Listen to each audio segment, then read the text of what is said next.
두 갈래로 나눠지기 때문입니다. 어떤 사람은 이 의혹을 계속 우리 마음 가운데 드러나는 이러한 의심을 붙잡고 점점 신앙에서 멀어지게 됩니다. 하지만 어떤 사람은 이 의혹을 잘 통과하여서 그가 가지고 있는 믿음을 더 단단하게 하기도 하죠. 그래서 이 주제는 단순한 부가적인 내용이 아니라 신앙의 여정을 끝까지 완주하기 위해서 우리가 반드시 통과해야 할 과정이라는 것이에요. 그래서 엘렌 화이트는 이 12장을 시작하는데 이렇게 시작을 합니다.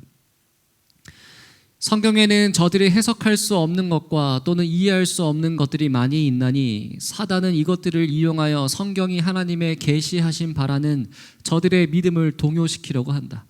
그리하여 저들은 말하기를 내가 어떻게 바른 길을 알 수 있을까?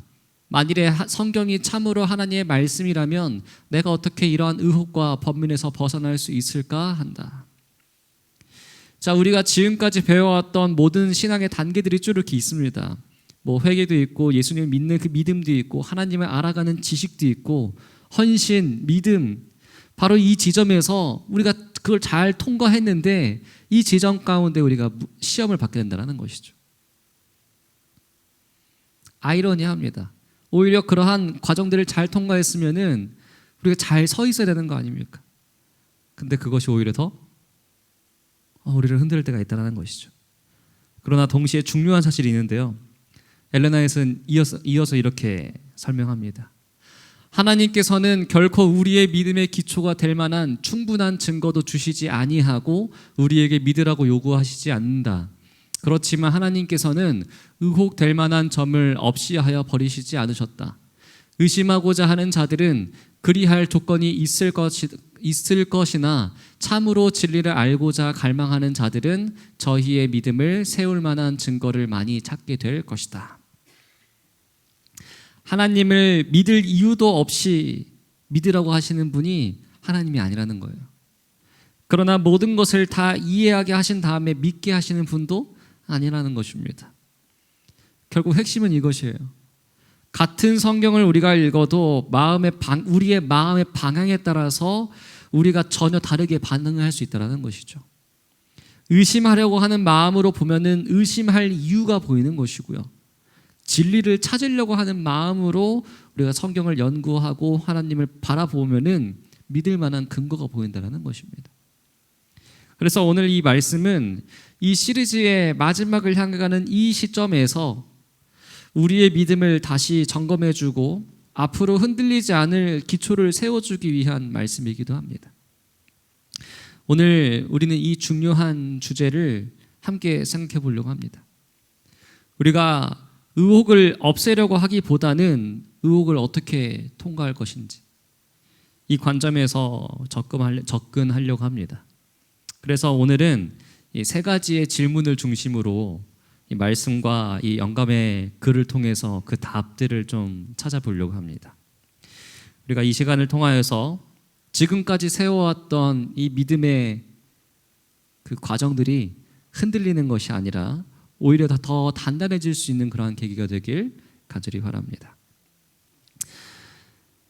자, 첫 번째로 하나님은 왜 성경에 신비를 남겨두셨을까요? 자, 왜 하나님께서는 우리가 성경을 완벽히 이해할 수 없도록 하신 것일까요? 우리가 신앙생활을 하다 보면은 누구나 한 번쯤 이렇게 생각할 수 있습니다. 하나님 안 그래도 말씀도 어려운데 조금 더 쉽게 설명해 주시고 조금 더 분명하게 설명해 주시면 얼마나 좋을까? 왜 이렇게 성경 말씀이 또 하나님이 이해하기 어려운 부분이 참 많을까? 그런데 성경은 이 질문에 대해서 우리가 기대하는 방식과 조금 다르게 대답을 해줍니다. 욥기 11장 7절에서 8절입니다. 내가 하나님의 오묘함을 어찌 능히 측량하며 전능자를 어찌 능히 완전히 알겠느냐. 하늘보다 높으시니 내가 무엇을 하겠으며 스울보다 깊으시니 내가 어찌 알겠느냐. 알 수 없다는 것입니다. 우리는 하나님을 완전히 알 수가 없어요. 자, 이 말씀과 더불어 엘렌 화이트 선지자도 같은 맥락에서 우리에게 설명합니다. 생각이 유한한 인간으로는 무한하신 자 하나님의 품성과 그의 하시는 일을 완전히 이해할 수는 없다. 자, 우리는 보통 이해되지 않는 것을 문제로 삼고 달려듭니다. 그러나 성경은 오히려 이해되지 않는 것이 문제가 아니라는 것이에요. 그것이 정상이라는 겁니다. 당연한 거라는 거예요. 왜냐하면 우리는 유한한 존재이고 하나님은 무한하신 분이시기 때문에 그렇습니다. 유한한 존재가 무한한 존재를 완전히 이해하는 것 자체가 사실은 불가능한 것이죠. 자, 이렇게 면이 하나 그렇게 있는데요. 그냥 우리가 만약에 이런 2차원적인, 1차원적인 이런 평면의 존재라고 한다면은 3차원을 바라볼 수 있는 그러한 존재를 우리가 알 수가 있을까요? 그걸 이해할 수 있을까요? 나 자신조차도 제대로 보지 못하는데 알 수가 없는 것입니다. 그렇다면 왜 하나님은 이런 이해되지 않는 요소를 성경에 남겨두셔가지고 우리를 이렇게 힘들게 하시는 것일까요? 자, 엘레나에서는 이 질문에 대해 매우 중요한 답을 제시해 주십니다. 자, 107페이지입니다. 성경에 제시된 문제들의 원대하고 신비한 그것이야말로 성경이 하나님의 말씀이라는 믿음을 일으키는 것이다. 다시요. 성경에 제시된 문제들의 원대하고 신비한 그것이야말로 성경이 하나님의 말씀이라는 믿음을 일으키는 것이다. 자, 이 말씀은 우리의 신앙의 기초를 바꿔주는 아주 중요한 관점이기도 합니다. 자, 우리는 보통요, 이해가 되면은 믿을 수 있다고 얘기를 합니다. 보통 그렇잖아요. 우리가 무엇인가 제대로 이해가 돼야지만 나 그거 믿을게 하잖아요. 뭐 제대로 설명도 해주지도 않고 뭐 우리를 이해도 해주지도 않는 것을 갑자기 믿고 따라오라 하면은 따라갈 사람이 어디 있습니까? 그래서 아무도 없습니다. 그러나 성경은 완전히 이해되지 않기 때문에 오히려 하나님께로부터 온 말씀이라고 선지자는 우리에게 권면해 줍니다. 만약에 성경이 인간의 책이었다면 어땠을까요? 인간의 논리 안에서 완전히 설명될 수 있어야 하고 우리 인간의 지성으로 완전히 다 파악될 수 있어야 합니다. 그래야 우리가 그것을 읽고 따르겠죠. 그런데 성경은 그렇지 않습니다. 뭐 죄의 기원, 그리스도의 성육신, 부활과 구속의 경륜, 이 모든 것은 우리 인간의 이성으로는 완전히 설명될 수 없는 그런 영역인 것이죠. 엘레나에서 이렇게 말을 합니다. 하나님의 말씀에는 그 신령하신 저술자의 품성과 같이 유한한 사람으로는 충분히 이해할 수 없는 신비한 것이 있다. 이 세상에 죄가 들어온 것, 그리스도께서 인성을 쓰신 것, 중생, 부활, 그 외에 성경 가운데 있는 여러 가지 문제들은 사람의 생각으로 해석하거나 충분히 이해하기에 너무도 깊은 신비이다. 자, 그렇다면은 결론은 무엇입니까? 성경의 신비는 결점, 오히려 어떠한 약점이 아니라 오히려 하나님의 말씀이라는 증거이기도 하다는 것이죠. 그러나 그렇다고 그냥 그렇게 이해 안 되는 부분을 이건 어쩔 수 없으니까 넘어가야겠다. 그냥 그렇구나 하고 넘어가면 되는 것일까요? 그건 또 아닌 것입니다. 감사하게도 하나님은 매우 균형 있게 우리를 인도해 주신다는 거예요. 진리로.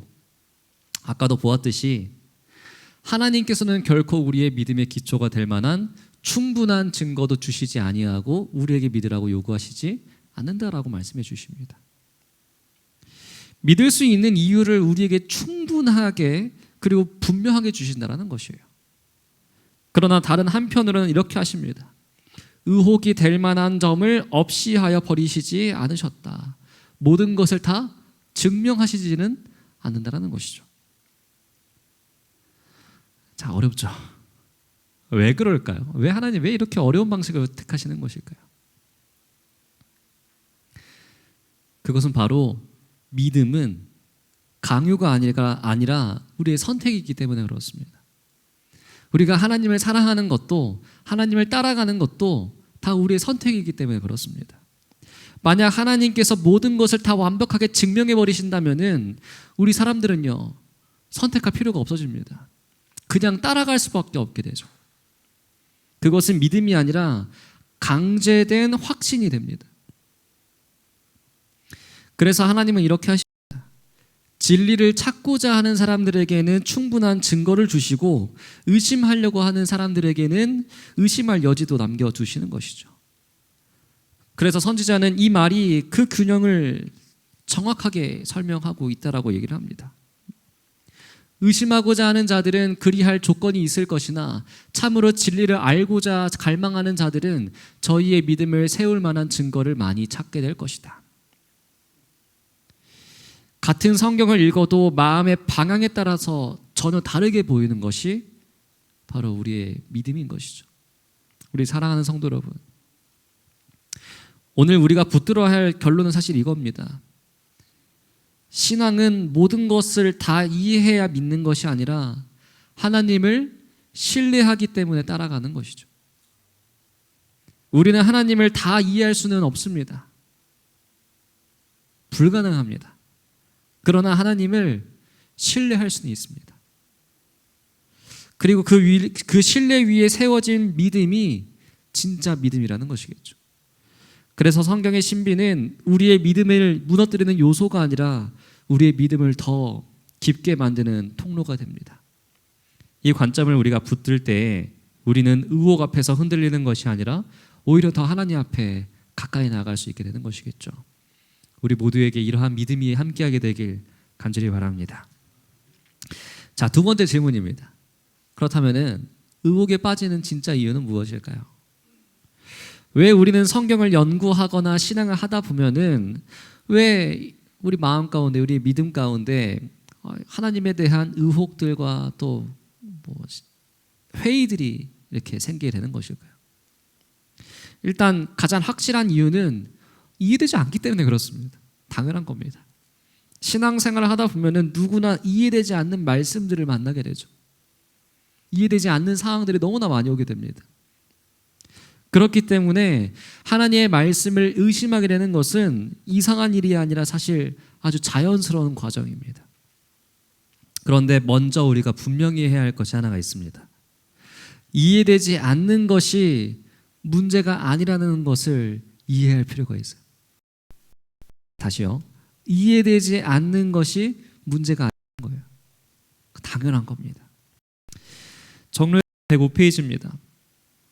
성경에는 해석할 수 없는 것과 또 이해할 수 없는 것들이 있나니 사단 이것들을 통하여 성경이 하나님의 계시하시라는 저들의 믿음을 동요시키고 한다.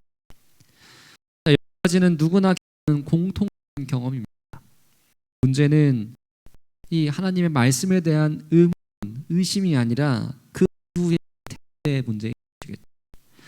같은 의문을 만나도 사람들은 전혀 다른 방향으로 나아갑니다. 각자. 어떤 사람은 이렇게 반응을 해요. 하나님, 내가 지금 이 말씀 보는데요, 정말 이해가 되지 않습니다.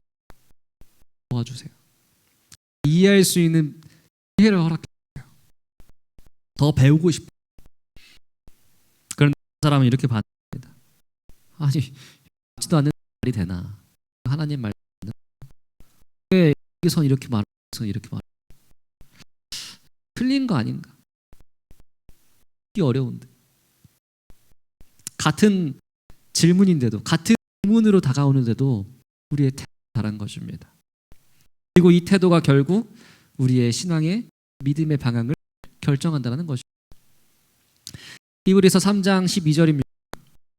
형들아, 너희는 삼가 혹 너희 중에 누가 믿지 아니하는 하나님을 품고 살아계신 하나님에게서 떨어지라 조심할 것이요. 여기에서 믿지 아니하는 악한 마음이 중요합니다. 의문을 가졌기 때문에 하나님 말씀에 의문을 가졌기 때문에 악하다라는 것이 절대 아니에요. 이후에 그 하나님 말씀에 의문을 가진 것, 그 이후에 우리의 마음이 굳어진 상태를 하고 있는 것입니다. 자, 믿지 아니하는 악한 마음에 대해 우리 재림교회 성경주석은 이렇게 설명합니다. 이것은 지금까지 하나님께 대한 사람의 관계와 관련된 문제에서 어려움의 뿌리였다. 이스라엘이 광야에서 그랬고 후에 가나안 땅도 그랬다. 이런 동일한 어려움은 오늘날 명목상의 그리스도인들로 하여금 예수 그리스도에 대한 참 믿음으로만 가능한 식의 경험으로 들어가지 못하게 한다. 이스라엘의 불신앙은 믿음이나 신뢰의 부족을 뜻하는 것이 아니라 하나님을 믿는 믿음에 대한 거부를 뜻하는 것이었습니다. 의문이 부족한데 여기서가 아니라 그냥 하나님에 대해서 그냥 모르겠다고 그냥 차단시켜 버렸다는 것이, 이것이 악한 마음입니다. 이해되지 않는 지점에서 하나님께 나아가지 않고 점점 하나님에서 멀어졌다라는 것이에요. 오히려 그리고 하나님에 대한 마음을 닫아버리는 것, 이것이 성경이 말하는 마음입니다. 우리가 성경을 읽고 이해되지 않는 부분을 참 많이 만나게 됩니다. 처음에는 단순히 우리가 왜 이럴까? 왜 하나님 이렇게 말씀하시지? 라고 질문합니다. 여기는 아무런 문제가 없어요. 그 다음이 중요합니다. 질문을 가지고 누구한테 가지 않는 거예요? 하나님께 가지 않는 것이죠.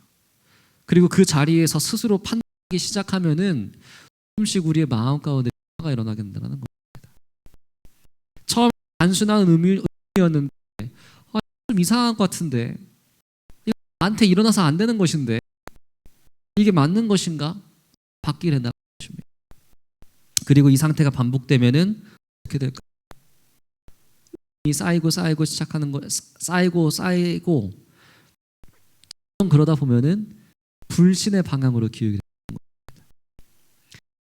그래서 성경이 말하는 악심은 한 번의 의문이 아니라 의문을 통해 형성된 마음의 방향이라고 엘렌 화이트는 우리에게 설명합니다. 즉 이해되지 않는 점에서 하나님께 나아가지 않고 자기 기준으로 판단하는 과정이 반복되면서 결국 하나님을 신뢰하지 않는 그런 마음이 지게 되는 것, 이것이 히브리서가 말하는 악심이라는 것이죠. 그렇다면은 왜 우리는 의문을 통해서 하나님께 더 가까이 가지 않고 멀어지는 방향을 선택할 수밖에 없게 되는 것일까요? 엘레나의 선지자는 이것을 분명하게 말합니다. 정로의 계단 111페이지입니다. 저들이 여러 가지로 가장하지만 저들이 의심하고 회의사삭을 품는 진정한 원인은 그 대부분이 죄에 대한 애착심을 가지는 연고이다. 사람이 처음부터 의심하고 시작하는 것이 아니라 마음에 이미 방향이 정해져 있기 때문에 그쪽으로 기울어진다는 것이에요. 조금 더 현실적으로 보면 이렇습니다. 이 하나님의 말씀이 내 삶을 건드릴 때가 있습니다. 정말 마음 깊숙이 찌를 때가 있습니다. 내가 내려놓아야 할 것이 있을 때가 그렇습니다. 바꿔야 할 습관이 있을 때 그렇습니다. 포기에 대한 욕심이 있을 때, 그때 하나님의 말씀이 딱 주어지는데 그 찌르는데 하고 싶어요. 하나님 말씀이 옳다라는 거 알지만 포기하고 싶지 않은 그런 욕심이 있다는 것이죠. 마음속에 그래서 갈등이 생깁니다. 이 갈등을 해결하는 방법은 두 가지입니다. 첫 번째는 하나님 말씀대로 순종하는 것이에요. 두 번째는 그 말씀을 의심하는 것입니다. 그리고 하지 않는 것이죠. 그래서 이 의심할 때 이러한 흐름을 만들어줍니다. 순종에 대한 부담이 생겨요. 그리고 말씀이 불편해집니다. 그리고 그 말씀을 의심하기 시작하는 것이죠. 즉 하나님의 말씀에 대한 의혹은 단순히 멸의에서 시작되는 것이 아니라 우리의 이 죄된 삶을 지키려고 하는 마음에서 시작될 수 있다는 겁니다. 그래서 엘렌 화이트이 죄에 대한 애착이라고 말하는 것입니다. 자, 조금만 더 구체적으로 보면은 세 가지라고 엘렌 화이트 선지자는 우리에게 권면합니다. 첫째로 두 번째로 조급함, 세 번째로 죄에 대한 애착입니다. 자, 첫 번째 이렇게 설명합니다. 저들은 성신의 도움을 받지 못한 저희의 인간 지혜로서 성경을 이해하기에 충분하다고 생각한다. 내가 이해해야만 믿겠다. 이것은 결국 하나님의 위에 자기 이성을 두는 태도인 것이죠. 내가 하나님보다 더 높이 있다라는 그러한 정말 이 이기적인, 그리고 이 자기 중심적인 사람입니다. 그래서 이해가 되면 어때요? 하나님 말씀에도 받아들이지 않는 거예요. 기준이 되는 순간에 이렇게 되는 것입니다. 두 번째로 조급함입니다. 저들은 하나님께서 진리를 저희에게 계시하여 주시기까지 인내하여 기다리기를 원치 않는다. 하나님은 항상 우리에게 진리를 점진적으로 깨닫게 하십니다. 그런데 우리는 바로 즉시 이해하려고 원하죠. 또 우리 한국인들 얼마나 성격 급합니까? 바로 되지 않으면은 마음가는 답답하고 풀리지 않는 그런 게 있는 거죠. 그래서 조금 살짝 막히면 어떡해요? 하고 계속 막히다 보면은 그게 실망이 됩니다. 결국은 의심이 되고 떠나게 되는 것이죠. 조급함은 우리의 믿음을 약하게 만드는 요소입니다. 두 번째로 죄에 대한 애착입니다. 순종하기 싫은 마음이에요. 하나님의 말씀에서 나온 교훈과 제재는 원하고 죄를 사랑하는 자들에게는 영원 환영을 받지 못하나니 하나님의 요구하시는 바를 순종하기를 좋아하지 않는 자들은 하나님의 말씀의 권위를 의심하게 될 것이다. 사실 이 부분이 가장 중요합니다. 조금 전에도 말씀드렸지만 말씀이 내 삶을 건드릴 때 바로 그때 이 부분입니다. 내려놓아야 할 것이 있을 때, 바꿔야 할 습관이 있을 때, 그런데 그건 알지만 뭐 하기 싫어요? 하나님 말씀대로 순종하기 싫을 때입니다. 마음이 불편하다면은 의심해 버리는 것이에요. 즉 의혹은 단순한 생각이 아니라 시간을 피하려고 하는 그러한 마음과 연결되어 있는 것입니다. 베드로후서 3장 16절입니다. 또 그 모든 편지에도 이러한 일에 관하여 말하되 그 중에 알기 어려운 것이 덜어 있으니 무식한 자들과 굳세지 못한 자들이 다른 성경과 같이 그것도 억지로 풀다가 스스로 멸망에 이르느니라. 우리 열심히 성경을 읽어도 의심이 더 커질 수도 있습니다. 왜냐하면은 결혼 없이, 기도 없이, 순종 없이 우리가 대하면은 진리를 찾는 것이 아니라 문제를 찾는 사람이기 때문에 그렇습니다. 우리 사랑하는 성도 여러분, 말씀에 대한 의문은 사실 자연스러운 출발점입니다. 그러나 의문은 선택의 결과인 것이에요. 의문 앞에서 하나님께 나아가면 우리의 믿음은 자라나게 됩니다. 그런데 의문 앞에서 멈추고 그 자리에서만 있게 된다면 의심은 더욱 자라나게 됩니다. 그래서 우리의 질문은 이렇게 바뀌어야 합니다. 왜 이해가 안 될까가 아니라 나는 지금 이 말씀 앞에 어떤 일을 하고 있는가? 가 우리의 믿음을 지켜줄 것입니다. 성경 앞에 설 때마다 겸손한 마음으로, 기도하는 심령으로, 순종하는 태도로 나아가는 우리 모두가 되길 간절히 바랍니다. 이해되지 않는 부분 앞에서 멈추지 않고 하나님께 더 가까이 나아감으로 믿음을 더욱더 자라나가게 되길 바랍니다.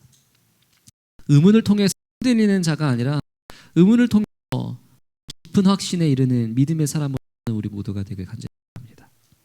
그래서 우리의 신앙이 어떤 상황 속에서도 흔들리지 않고 끝까지 하나님을 믿을 수 있는, 또 신뢰하는 견고한 믿음이 되기를 간절히 바랍니다. 자, 마지막으로 의혹을 이겨내고 확신에 이르는 길은 과연 무엇일까요? 그러면 우리는 어떻게 의혹을 이겨내고 흔들리지 않은 확신을 가질 수 있습니까? 자, 고린도전서 2장 10절 11절입니다. 오직 하나님이 성령으로 이것을 우리에게 보이셨으니 성령은 모든 것 곧 하나님의 깊은 것까지 통달하시느니라. 사람의 일을 사람의 속에 있는 영 외에 알리요 같이 하나님의 일도 하나님의 영 외에는 아무도 알지 못하느니라. 16장 13절입니다.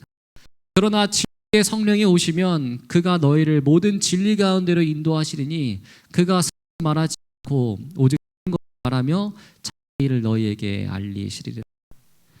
이 말씀들은, 하나님의 말씀은 결국 우리 인간의 지혜로 깨닫는 것이 아니라 성령님의 도움을 통해서 가능하다라는 것을 보여줍니다. 그래서 우리가 먼저 가져야 할 태도는 분명합니다. 하나님 앞에 겸손한 마음으로 나가는 것이에요. 이 겸손은 단순한 우리의 어떤 태도가 아닙니다. 내가 다 이해할 수 없다라는 것을 인정하고 하나님께 내 모든 것들을 맡기고 배우라는 자세라는 거죠. 우리의 삶의 방향 자체가 아예 바뀌어야 합니다. 겸손하게 앞에 서게 되면은 우리의 질문은 달라지게 된다는 것이죠. 이게 맞는가? 되지 않는데? 그러고 계속해서 물었던 우리의 질문이 하나님, 제가 어떻게 살았습니까? 바뀌게 되는 것이겠죠. 관심이 이해에서 삶으로 이동하는 것입니다. 그리고 바로 그 지점에서 성경이 말하는 다음 단계가 자연스럽게 이루어집니다. 요한복음 7장 17절입니다. 사람이 하나님의 뜻을 행하려 하면 이 교훈이 하나님께로부터 왔는지 내가 스스로 말함인지 알리라. 깨달음은 우리가 단순히 이해해서 오는 것이 아니라 하나님의 뜻을 행하고 순종하려고 하는 마음에서 시작됩니다. 왜냐하면 하나님은 우리에게 어떠한 정보를 주시려고 하는 분이 아니라 우리의 삶을 변화시키려고 하시는 분이시기 때문이죠. 그래서 우리가 하나님의 뜻대로 살고 있다고 하는 그런 마음을 가지면은 하나님 우리에게 분명히 그 진리를 분명히 알려줍니다. 엘렌 화이트도 이렇게 말을 합니다. 그대들이 이해하지 못하는 것에 대하여 시비하고 허물을 찾는 대신에 이미 그대에게 비춰진 빛에 유의하면 더 큰 빛을 받게 될 것이다. 그리스도의 은혜를 힘입어 그대는 분명히 이해한 모든 의무들을 이행하라. 그리하면 지금 그대가 이해하지 못하는 것도 깨닫고 이행할 수 있게 될 것이다. 지금 알고 있는 것을 순종하면 하나님께서 더 깊은 깨달음을 주실 것입니다. 그래서 의혹을 이기는 길은 모든 것을 이해하려고 하는 것이 아니라 이미 아는 것을 하는 것이죠. 이미 하나님께서 우리에게 명령하신 명령하신 바를 순종하는 것입니다. 그리고 이 순종은 단순한 행동으로 끝나지 않게 됩니다. 우리가 하나님 말씀에 순종하게 될 때 우리의 삶 속에서 실제 변화가 나타나게 된다는 것이죠. 자, 실제 예를 들면요. 우리가 말씀을 알고 말씀대로 남들을 용서할 때 우리의 마음이 풀리는 경험을 하게 됩니다. 우리가 힘든 상황 가운데 놓여 있는데 하나님께 기도하고 모든 것을 맡겼을 때 실제로 우리의 마음 가운데 무엇이 옵니까? 평안이 찾아오게 되는 것을 하게 되죠. 말씀을 부를 수가 없는 그런 상황 가운데 말씀을 붙게 되었을 때 우리의 삶이 달라지는 경험을 우리는 하게 됩니다. 이것은 단순한 이론이 아니라 우리가 눈으로 보고 마음으로 느끼는 실질적인 우리의 믿음의 변화인 겁니다. 바로 이 지점에서 우리의 신앙이 한 단계 더 앞으로 나아갈 수 있는 것이에요. 듣는 것이 아니라 이제는 내가 직접 겪은 것이 되는 것입니다. 그래서 우리의 이게 맞는가라고 하는 이 의혹은 이제는 내가 경험했다라고 하는 실제적인 신앙으로 바뀌게 되는 것이겠죠. 이 흐름 위에서 성경이 말하는 다음 단계가 나옵니다. 바로 경험이에요. 경험. 이것이 우리에게 흔들리지 않는 확신을 줍니다. 정로계단 111페이지, 102페이지입니다. 우리에게 여호와의 선하심을 맛보아 알지어다라고 말씀하셨다. 우리는 다른 사람의 말을 의지하지 말고 자신이 맛볼 것이다. 그는 또 말씀하시기를 구하라 그리하면 받으리라고 하셨다. 그의 허락하신 바는 성취될 것이다. 선하심을 맛보아 아는 것, 이것이 신앙의 입니다.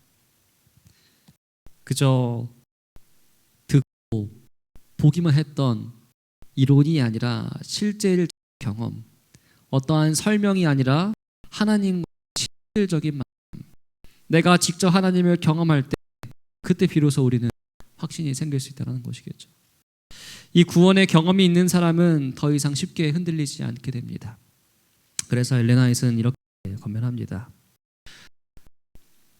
우리가 예수께로 가까이 나아가서 그의 사랑의 충만함을 누릴 때 우리의 의혹과 분명치 않은 점은 그가 임재하신 데서 바라는 빛으로 사라져 버리게 될 것이다. 성령의 도우심을 구하고 순종하는 삶을 살고 하나님을 경험할 때에 혹은 사라지고 확실히 자리 잡을 수 있다는 것입니다.